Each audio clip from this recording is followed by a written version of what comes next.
Je viens de sortir ce berger allemand. Je viens de le sortir de la cage.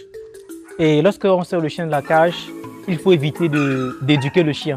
Il faut éviter les... Allez, Picsou, assis, assis, assis, assis. Non, assis, assis, assis, assis. Couché, couché, couché, couché, couché.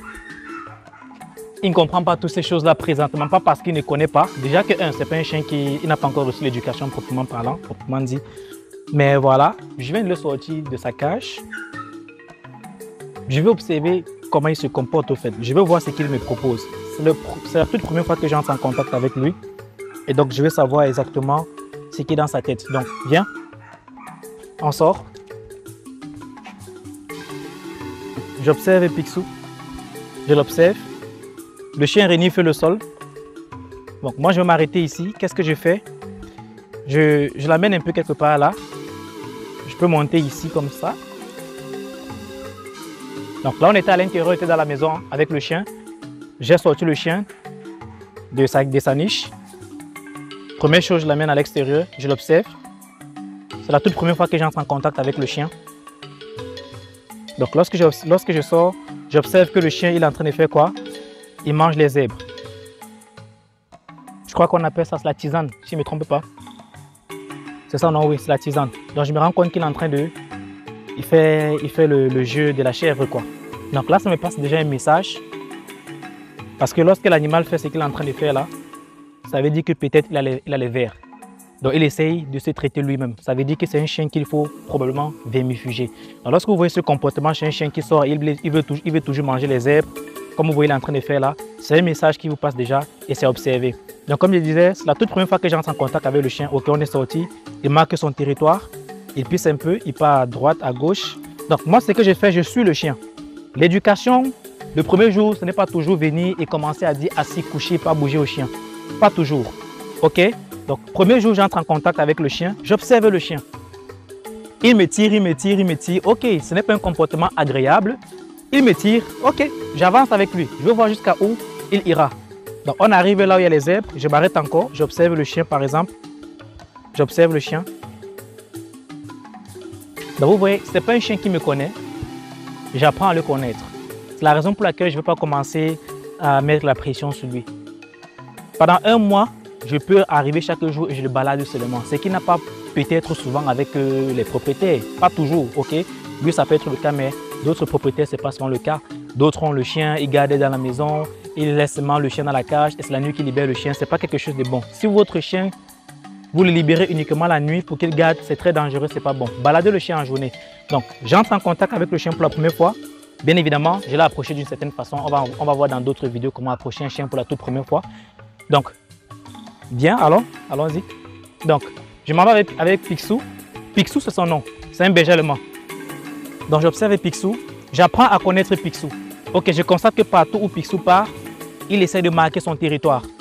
Donc, moi, je dois apprendre à connaître le chien. Et il faut comprendre quelque chose, lui aussi il apprend à me connaître. Pourquoi est-ce que je vous dis qu'il apprend à me connaître? Il est en train de m'étudier.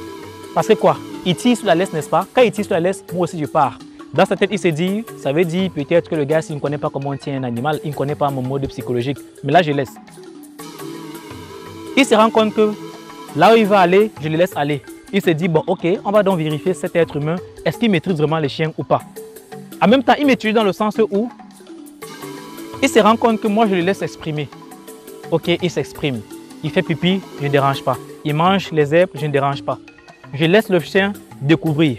Or, l'erreur de beaucoup d'éducateurs canins ou beaucoup de passionnés du chien, des cynophiles et tout, c'est que lorsqu'il prend le chien le premier jour, il veut commencer l'obéissance, il veut commencer à agir, il veut déjà s'imposer au chien. Moi, j'appelle ça s'imposer au chien, c'est pas bon. On ne s'impose pas un animal. Vous avez un chien comme ça, c'est un chien qui est déjà âgé.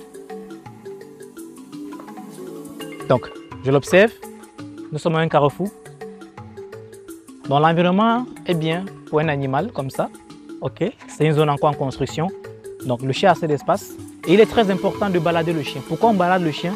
C'est pour que si demain ton chien, par exemple, parce que c'est un mâle, il a détecté la présence d'une femelle qui est en chaleur quelque part, s'il sort et il part, qu'il revienne. Ok? Parce que parfois les chiens vont sortir de la maison et ne vont plus jamais revenir. Pourquoi? Parce qu'ils n'ont pas de repères. Or, lorsque vous baladez le chien dans le quartier, un peu de partout, ça devient plus facile pour le chien demain. S'il sort de la maison, il saura comment revenir. Très important, c'est quelque chose que vous devez absolument faire. Quand vous avez un chien, baladez-le dans le quartier. Faites des marches avec lui. Comme ça, si demain il poursuit une femme, quand il finit avec la femme, qu'il revienne à la maison. Et si c'est la femelle, si demain elle part chercher le gars, quand il finit de chercher le gars, on finit la croisée, qu'elle revienne à la maison. Pas que le chien parte et au moment de revenir, c'est difficile. Alors, voilà exactement pourquoi j'ai sorti le chien. C'est ce que j'attendais, qu'il fasse ses besoins. Vous voyez. Il était dans la cage, je l'ai sorti, je n'ai pas commencé l'obéissance, j'ai laissé le chien faire ses besoins. Au fait, c'est ce que j'ai fait. Je l'observais, mais je voulais voir qu'il faire ses besoins parce que j'ai constaté qu'il reniflait un peu de partout. Là, il a fait ses besoins, qu'est-ce qu'il fait? Regardez, vous voyez, il gratte.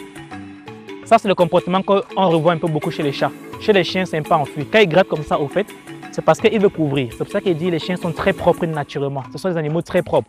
Vous voyez un chien comme ça, là, voilà, il est très propre. Je l'ai sorti, il a fait ses besoins. Comme il vient de faire ses besoins là, si mon objectif était de lui apprendre la propriété, alors j'allais directement rentrer à la maison avec lui, le remettre en cage parce que c'est l'exercice que je veux. Mais comme l'exercice, ce n'est pas de lui apprendre la propriété, mais de laisser le chien s'exprimer afin que je puisse le comprendre. Tiens, c'est bon, je peux continuer maintenant l'éducation. J'ai bien dit continuer parce que l'éducation a déjà commencé. L'éducation, ce n'est pas quand on dit assis, couché, pas touché, ne fais pas ça, non. L'éducation, c'est déjà apprendre au chien à te connaître, moi le dresseur ou l'éducateur canin. Et moi aussi, j'apprends à connaître le chien. On échange comme ça ensemble. Picsou, bon chien.